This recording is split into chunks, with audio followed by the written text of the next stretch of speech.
It's Let's Talk. What a soothing piece of music in these fire-ravaged times. Let's Talk. It's an on-the-air community forum, believing your voice matters, and we welcome all thoughts and views of our callers without judgment. Please join today's conversation by calling 415-663-8492 or 8317. And when you do call in, and I know you will, when you call in, you'll hear a noise as I put you in the system. Little buzzy little noise. Hang on until you hear me say you're on the air, and then give us a first name. Turn your listening device down, and please, above all, watch the language. No swearing on live radio, please. So, hello. Yes. Yeah. Hello, Paul. I'm Paul. Paul Riffel to you. And joining me is Shelley Rugg. Hello. And Stephen Hurwitz. Stephen with an N. What? With a V. Wow. With a V instead of a PH. Is that what you mean? Yes, but not everyone, but I've been called Steve, so I'm... It's Stephen. Yes. Always a choice that the parents make is to give their children names that can be shortened. Something to think about if you don't like that. Well, I call you Stevie, so it's not really shortened. It's just... Select group of people. How do you shorten Paul? That's why they called me Paul, and my brother was John, so it couldn't be shortened. Because my dad's name was Leslie, and he was always Les. Hello, Les. And he hated it. But he was always Les. Interesting. My mum's name was Joan. Her name was never shortened. Sometimes people like to turn my name into a longer name. Oh. Shelley. Well, I guess it's not really more syllables, but from Shelley to Michelle. Oh. Really? And my name doesn't You're not Michelle. come from Michelle. It's Shelley. But Shelley. that's happened. I've gotten mail addressed this way. Wow. Well, that's presumptive on someone's part. Presumptuous, I guess you would say. So, by the way, we're talking about something today. What are we talking about today? Really? I think it's something over my head. Not just bantering. We're actually discussing an important subject today. Well, I thought it was kind of interesting anyway. I got what did I get? No, I saw a posting online from Politico, and it was about Attribution Science. Yeah. I'd never heard of that before. Neither did I. So you start looking it up, and it turns out that with computer modeling and all kinds of advances in research and being able to crunch data and all that, these researchers, well, there is actually an organization now called World Weather Attribution. They can pretty much tell how much climate change, global warming, affects major weather events like hurricanes and tornado fields and all that. Okay. And it's getting to the point now, which I thought was interesting, where they can pretty much point to, because there are so few actual companies around the world now that are in the energy business, because they've all conglomerated. There's like 90 companies that are huge international conglomerates that are responsible for supplying consumers' needs for oil and fossil fuels and big cement company, concrete company, all these kinds of polluting industries. And they can actually... so now, it's because they're becoming so accurate in what they can... what the likelihood of big weather events, extreme weather events, how likely it is that was caused by global warming or exacerbated by global warming. These big companies are now being sued around the world. There are lawsuits being brought, certainly not by the U.S. federal government, because, but by municipalities and counties like Marin County and San Francisco, towns and cities and some states are starting to go after these big energy companies, especially Exxon, which their big hearing is starting today. They're being charged with... what are they being charged with? I'll tell you in a moment. Anyway, they're going after these big companies that knowingly provide us with, like tobacco companies, they provide us with a product that they know is going to exacerbate global warming. We're using it, but in most cases, what are the options for regular populations, people on the street? What are you going to do? What are these lawsuits? Can't all afford what the remedy? Electric cars. What remedy are they asking for in these lawsuits? Well, they want money.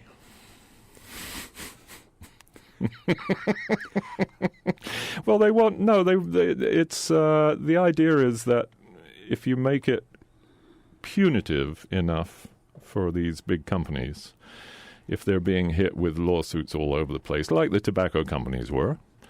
They just make a product that people are using. It's the same kind of thing. And yet the tobacco companies are being held responsible for, or being told that they have to pony up some money so that we can do research into cancer and all that.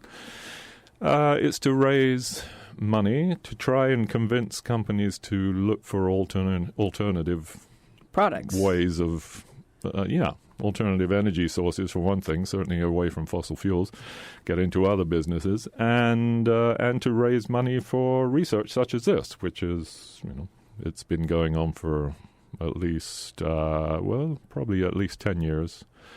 These guys have been crunching numbers. Maybe before that, this one guy in where's he from? Netherlands, I think.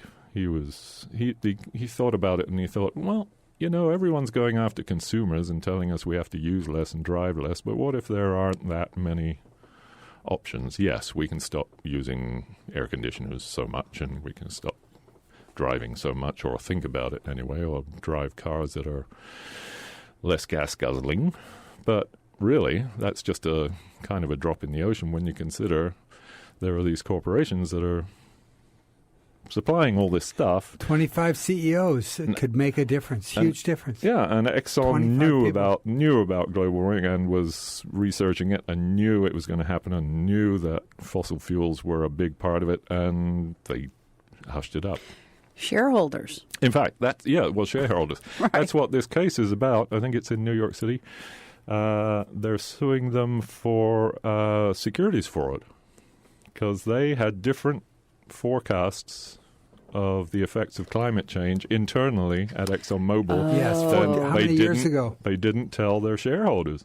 Right. And the shareholders might have wanted to say, hey, maybe we should stop doing this or do something else. I was thinking about this the other day that so many business choices, big business, are to please the shareholders, to heck with the employees, to heck with the environment, Nothing else matters but that we keep raising the bottom line so that our shareholders are happy. And, maybe it's time the shareholders started to do things differently. Or expected different things. Sure, I mean, we've talked about this so many times, of course, the capitalist system, meaning that corporations, their one responsibility is to make money for their shareholders. That's basically what they're for. They're not about making products, they're about making money and sharing it out with shareholders sometimes. Sometimes they just keep it for themselves. But to know that a company knew full well what they were doing was causing great harm, it does kind of feel like there is some kind of penalty required for that. Right. Those penalties, though, are a slap in the wrist. Even billions of dollars, they fine these pharmaceutical company $1 billion. It's a rounding error for these guys. Billions in hand, and of course they can fight lawsuits with everything they've got rather than actually changing it. Plus, none of those guys ever do any time. Yeah, the justice system is so incredibly slanted. The political system is slanted, and it's all about money. If we have it, we have power. If we don't have it, we don't have the power. Except, we do have numbers, right? us ordinary folks that feasibly, I guess that's why, the consumers are asked to make changes, because if we stop buying these products, if we stop using them, if we change our lifestyles, it will ultimately have an impact, but it has to be massive numbers. En masse, yeah. Yeah. And when you consider that the propaganda, they're spending millions of dollars to create the opposite perception. Right.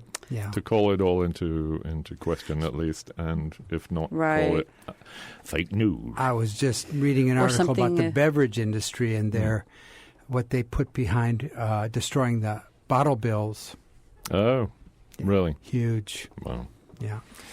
Yeah, see, certainly consumer choice is the biggest weapon we have. But when the choices are so limited, for example, with auto industry, who can afford a Tesla? I mean, a lot of people out here, but most people can't afford a Tesla.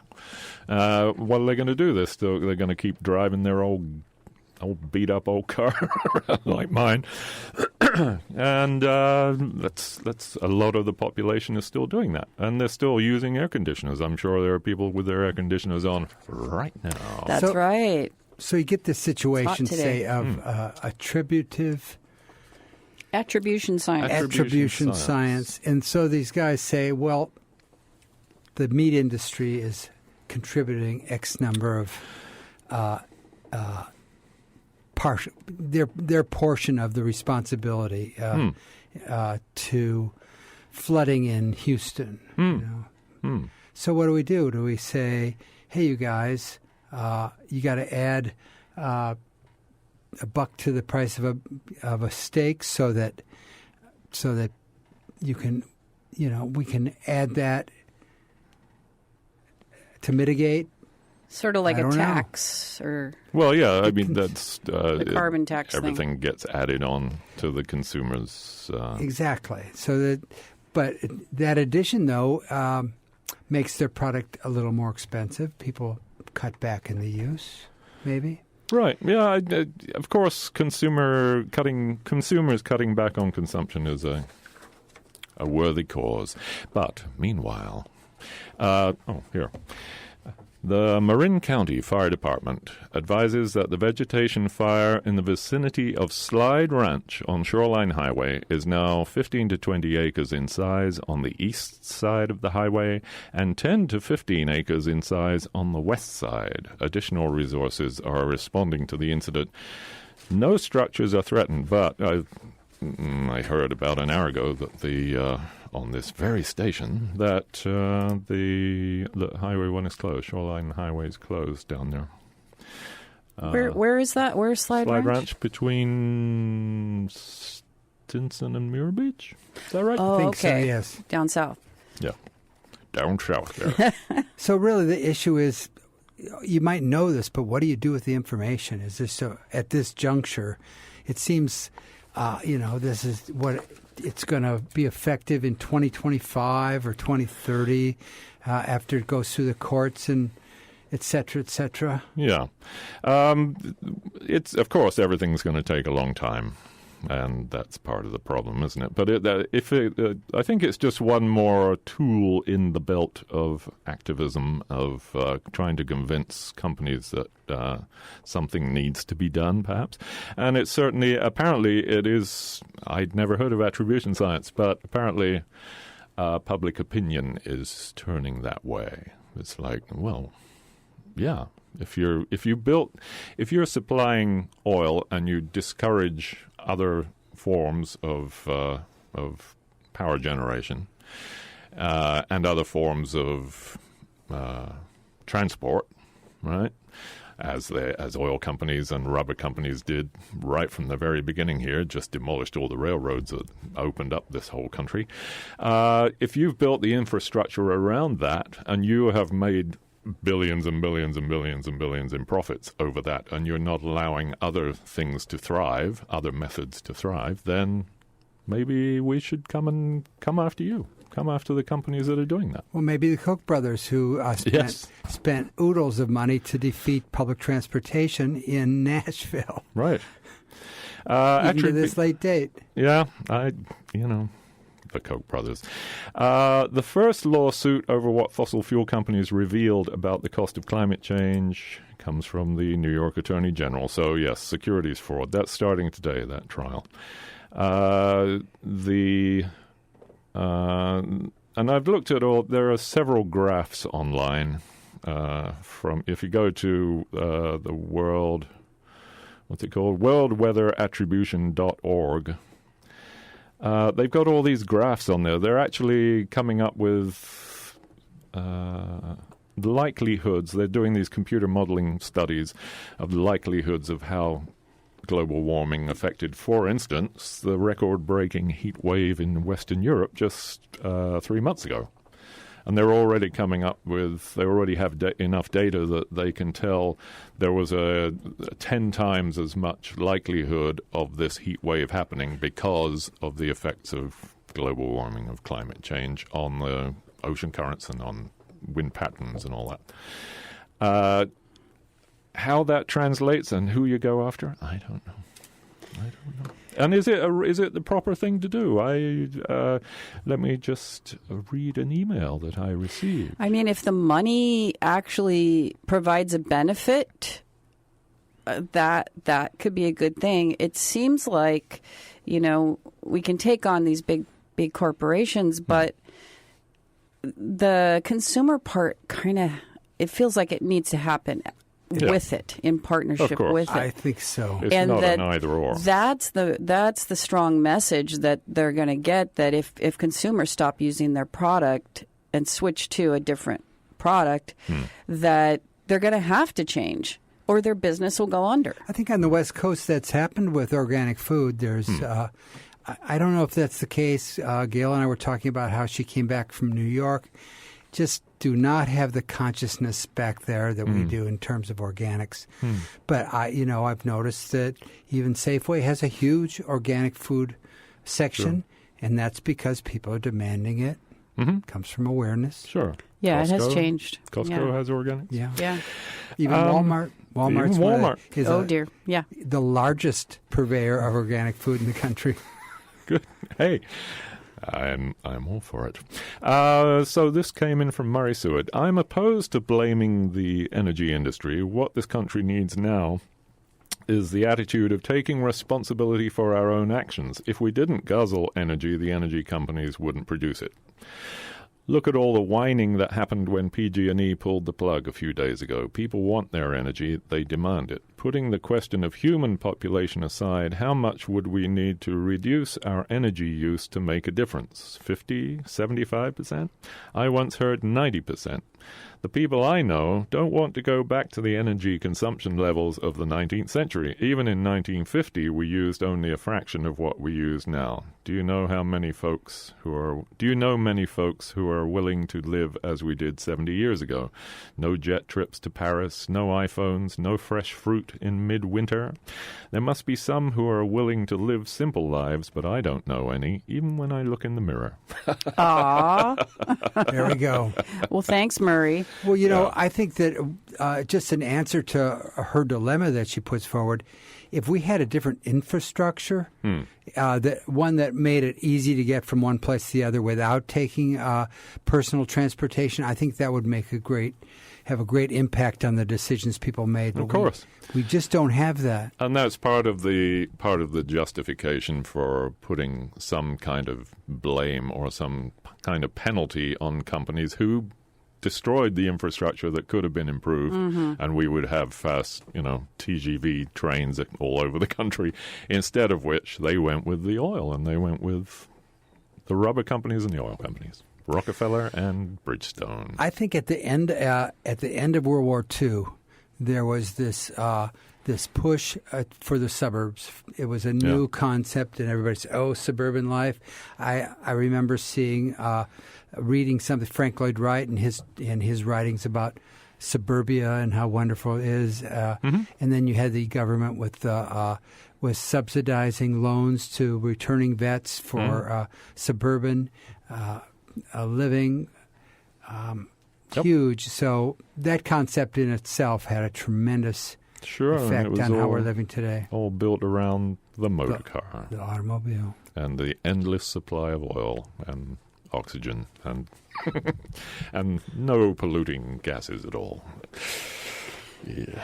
Well, if you're listening right now and you're just dying to call in, we'd love to hear from you. The numbers are 415-663-8492 or 8317.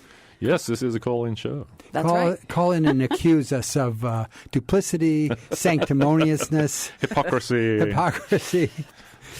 I mean, I know I'm not there yet. I've been looking into, electric assist bicycles and electric motor scooters, just for local stuff.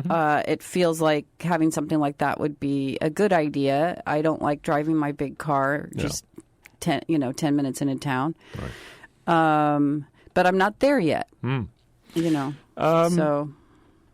Yeah, and of course, all those technologies have their own polluting effects. Manufacturer mostly.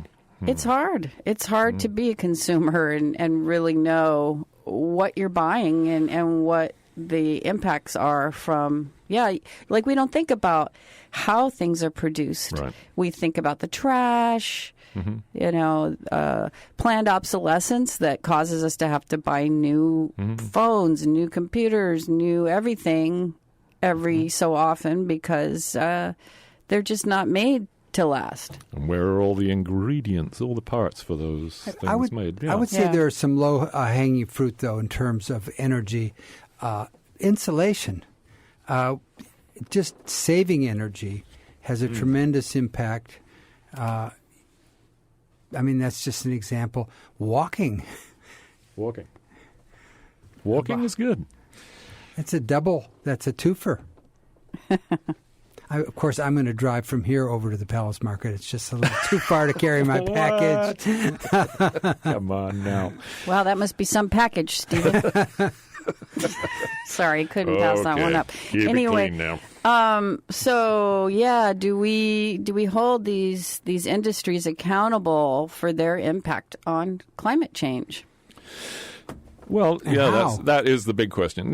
What do you think? Should we hold industries accountable for what they've been supplying us so that we can pollute enough that we're actually changing the world's weather patterns? Wow.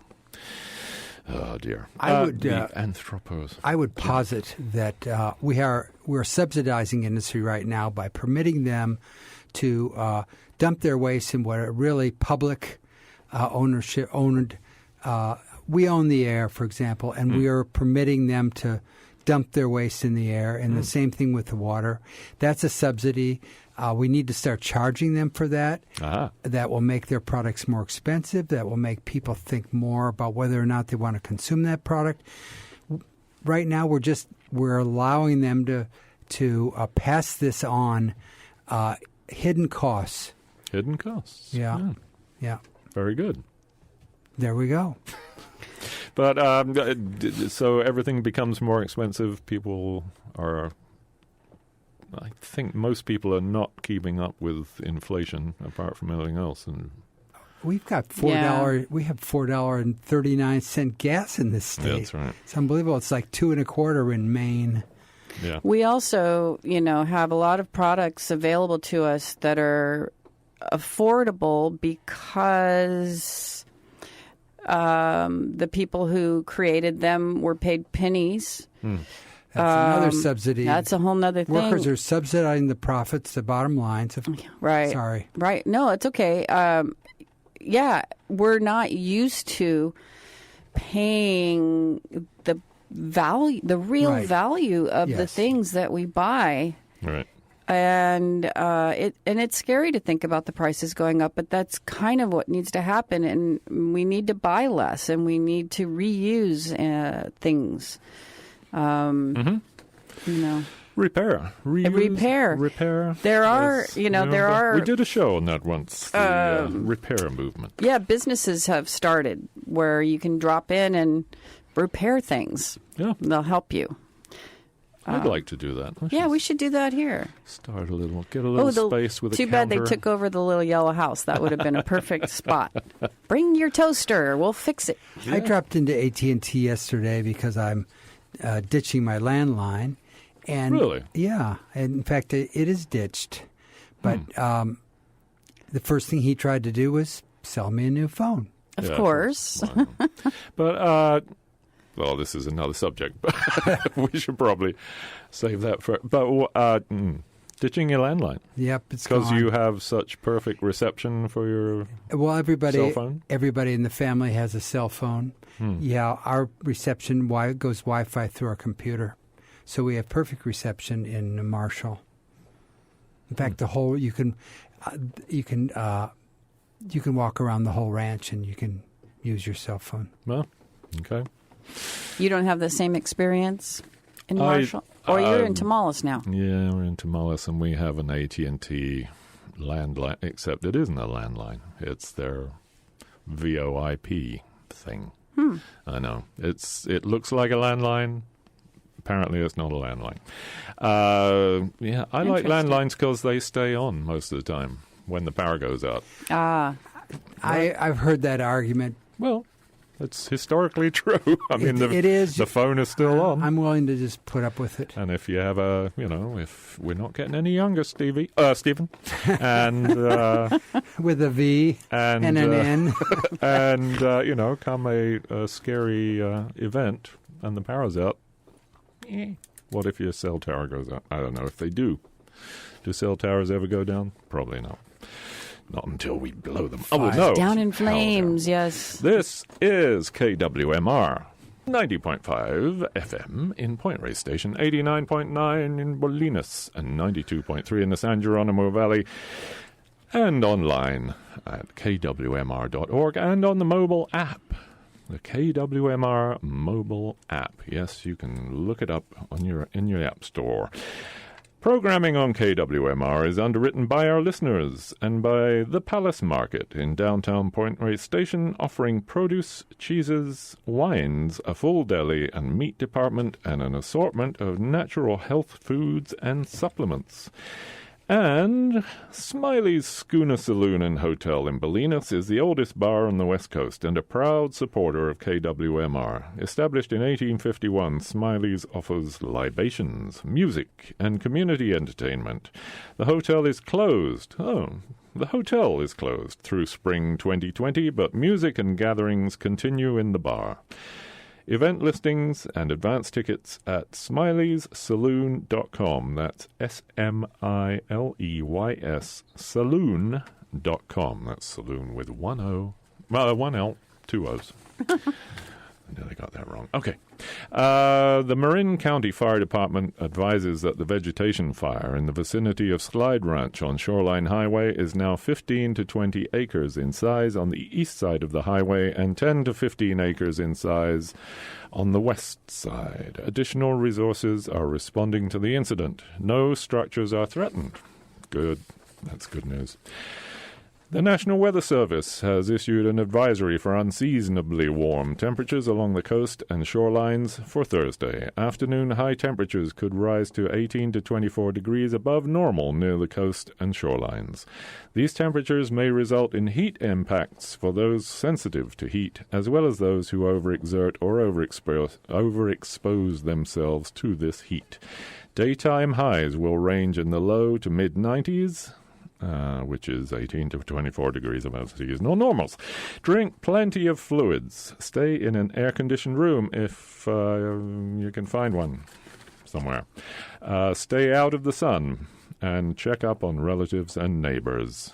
Young children and pets should never be left unattended in vehicles under any circumstances. Yes, indeed. And the National Weather Service has issued a red flag warning, which has been in effect since yesterday at noon and runs through 4 p.m. today. Areas affected include the North Bay valleys and coastline, including Highway 1 and Point Reyes National Seashore. Dry east winds of 10 to 20 miles an hour with gusts to 35 miles an hour are expected along the Marin coast. Strongest winds are expected overnight Wednesday into Thursday morning. Also expected are humidity levels of 15 to 30% through the period, with little or no nighttime humidity recovery. Any fires that develop will likely spread rapidly. Again, the red flag warning is in effect from noon yesterday through 4 p.m. today, Thursday, October 24th. How about the phone number? Maybe somebody will call us. Oh. The phone number here in the studio is 415-663-8492 or 8317. But come in on 663-8492. We're talking about attribution science, which is a new form of data crunching, which purports to show the effects of climate change on weather patterns, on extreme weather events, mostly, is what they've been looking at. So the cause and effect. Yeah. Yeah. And of course, here's another. Anyway. What? I'm at the edge of my seat here. Yeah. Well, it turns out, in the course of my reading in the past couple of days about this and becoming such an expert, that economists are lagging way behind in their forecasts of the economic impact of climate change. Mostly because atmospheric scientists, if they don't have an ironclad if they can't give a real tight probability of what weather patterns are going to be and what the impacts will be on the ocean, on the land, and all that, they don't put it out because it's not, they don't have it's not solid enough. They don't quantify it.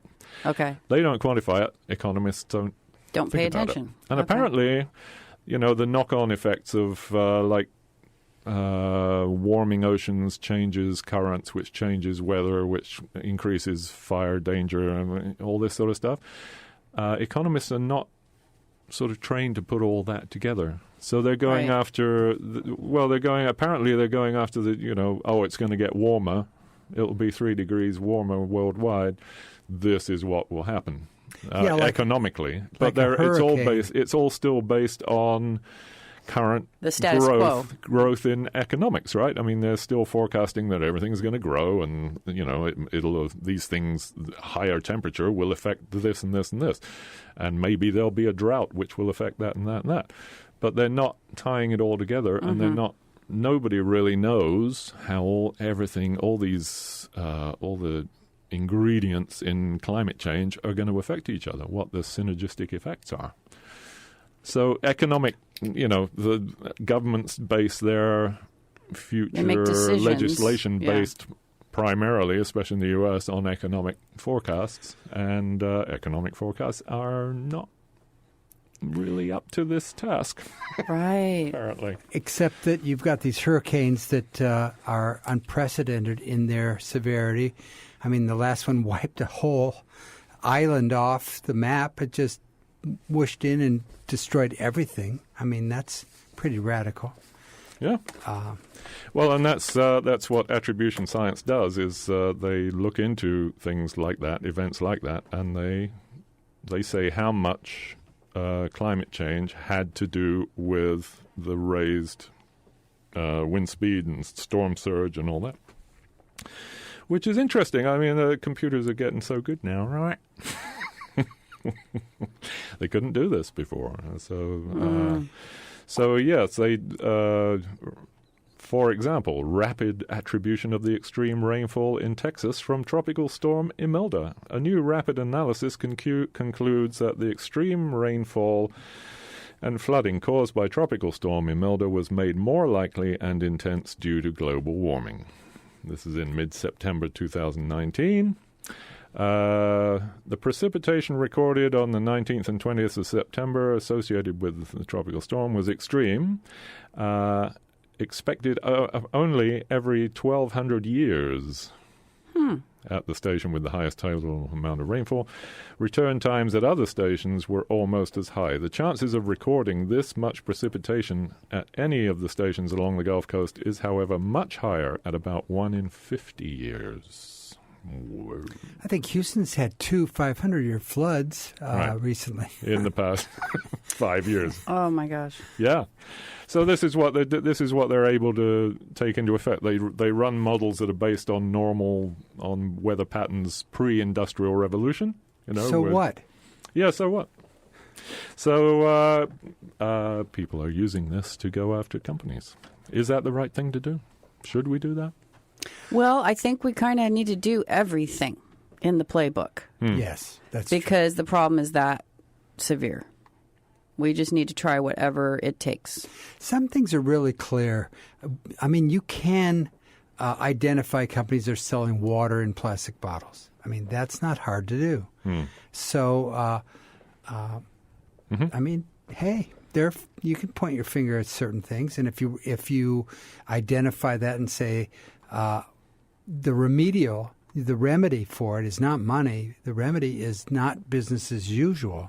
You have to change what you're doing. Right. Businesses are going to have to evolve.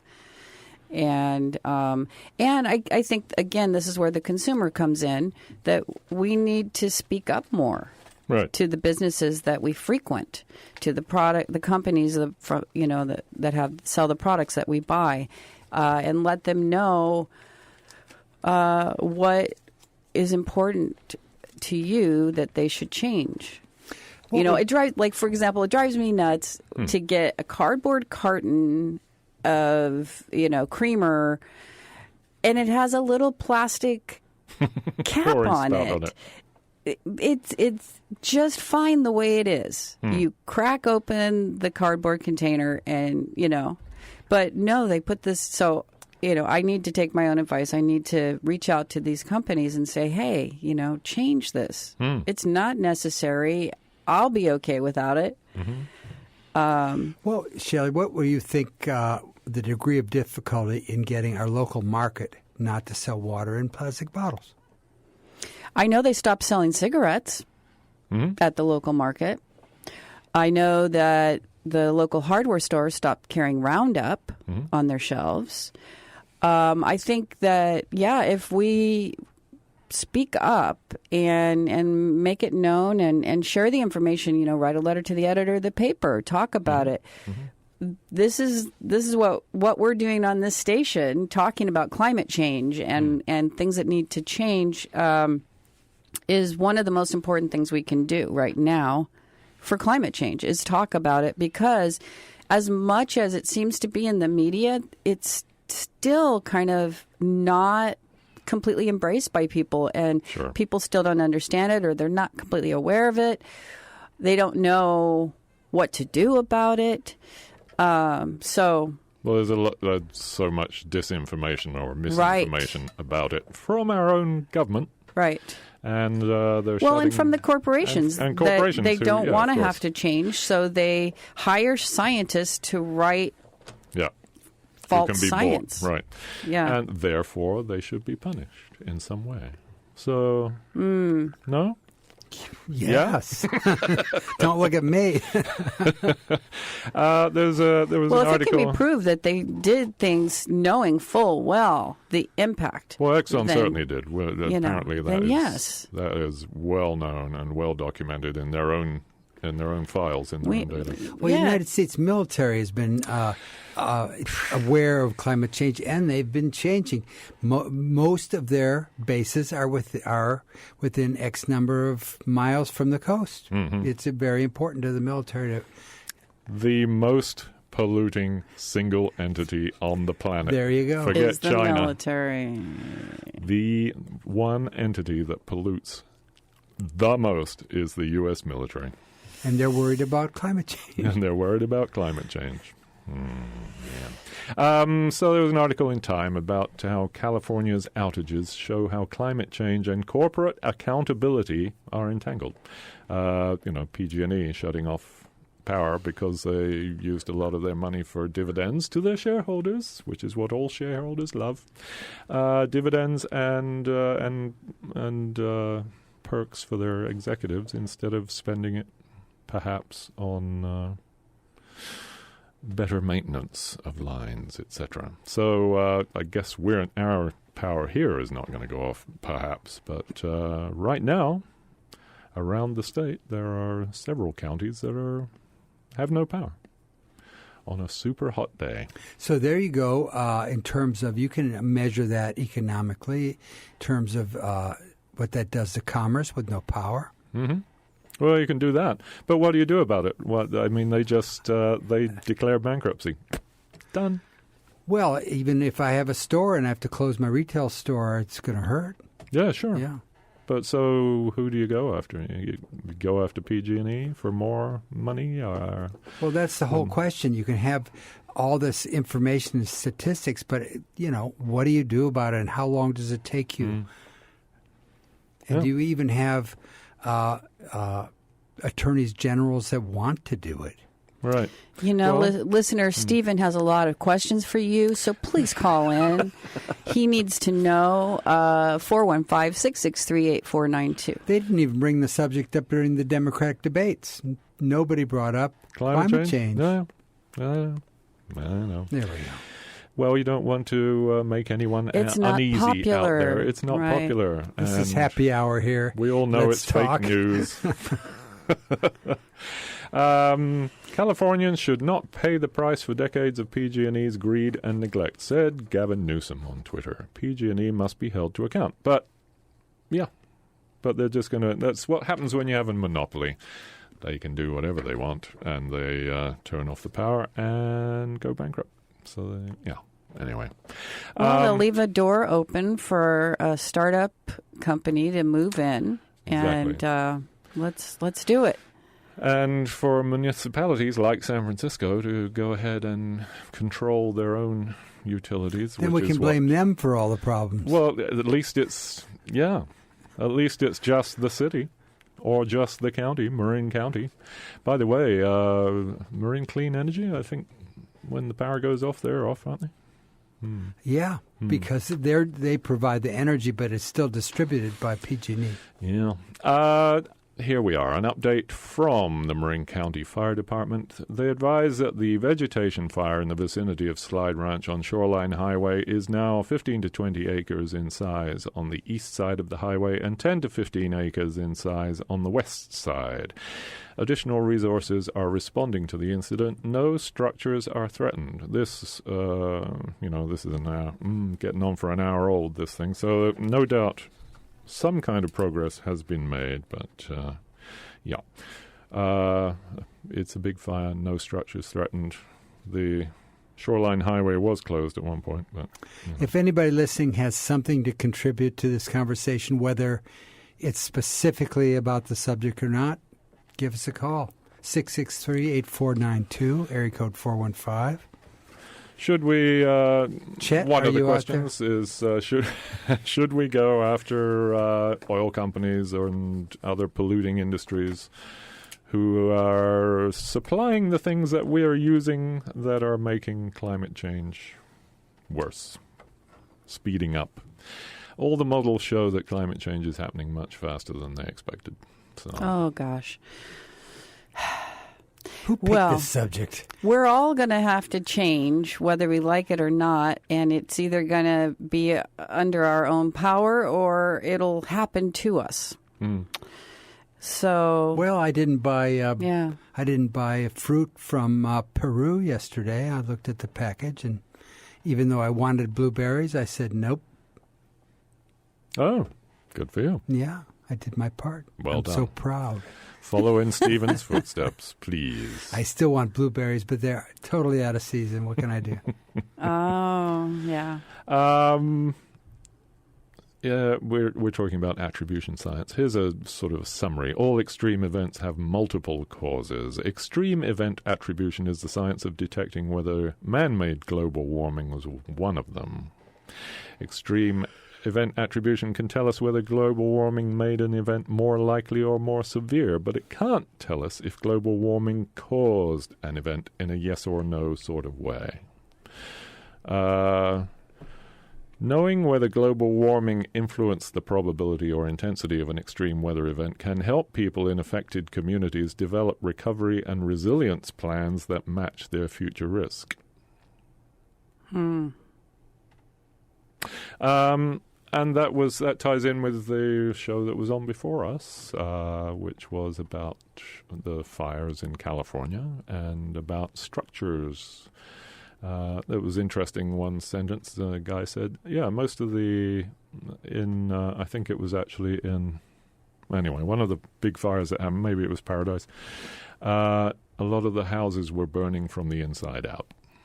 It wasn't about embers landing on the roof or it was getting in through vents and into the ceilings or single pane windows shattering in the heat, and then all the heat goes inside the house and is funneled out apparently they were burning from the inside out. The way things are built and the materials they're built from can have an effect.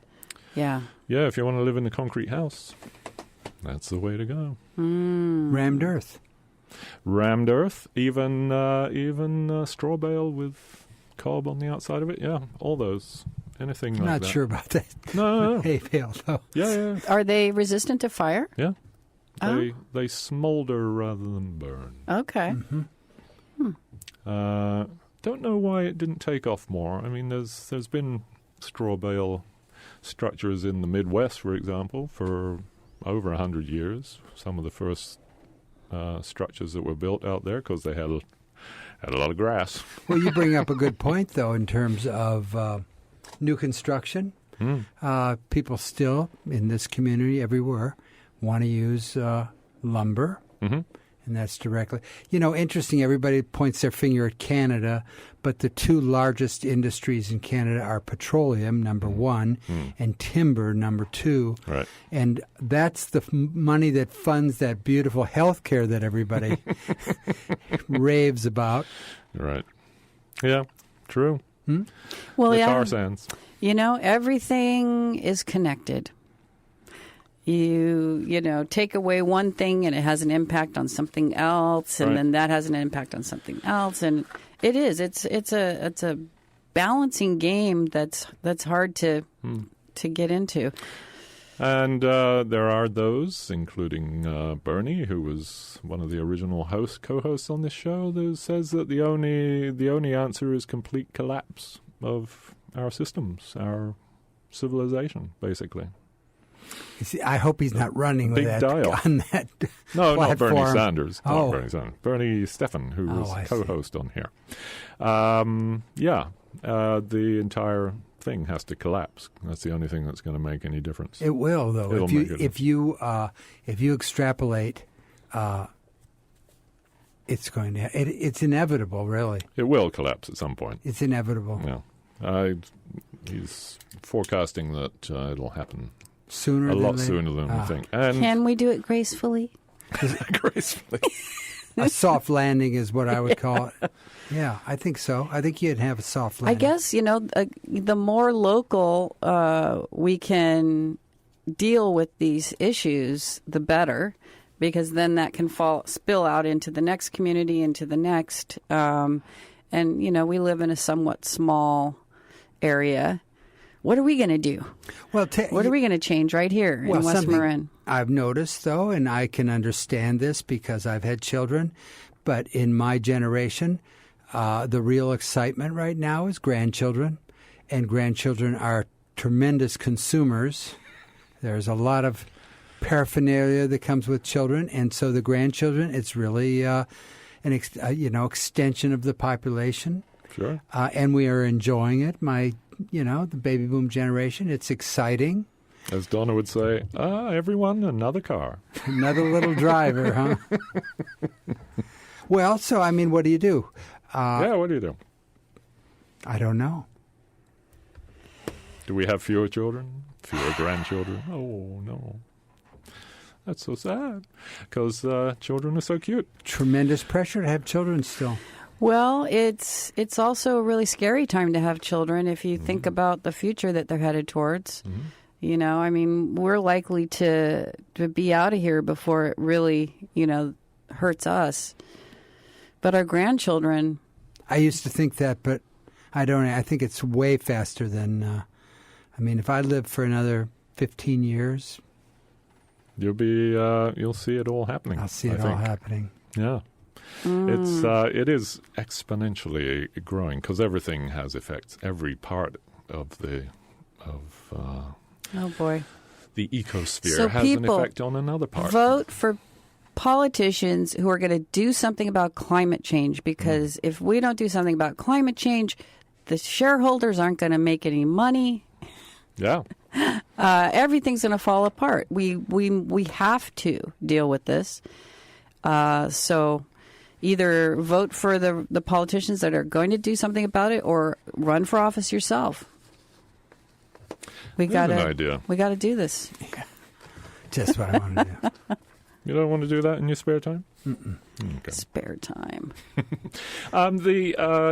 Anyway, Attribution Science was the name of today's show.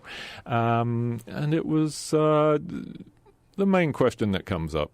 Should we sue? Should we go after big companies, polluting companies, or companies that supply us with our polluting products that we use? Well, we did Should that. we go after them with... We've done that with the automobile industry, for example.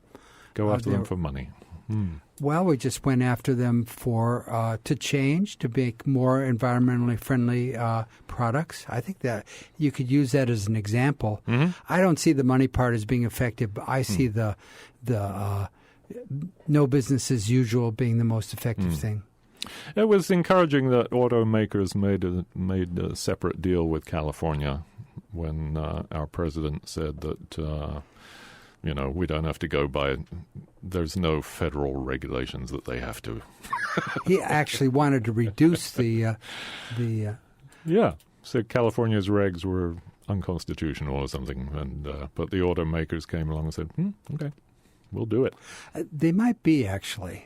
Because under the Uniform Commercial Code, they might not be permitted to create their own commercial laws separate from the nation at large. Really? Yeah. Well, there you are.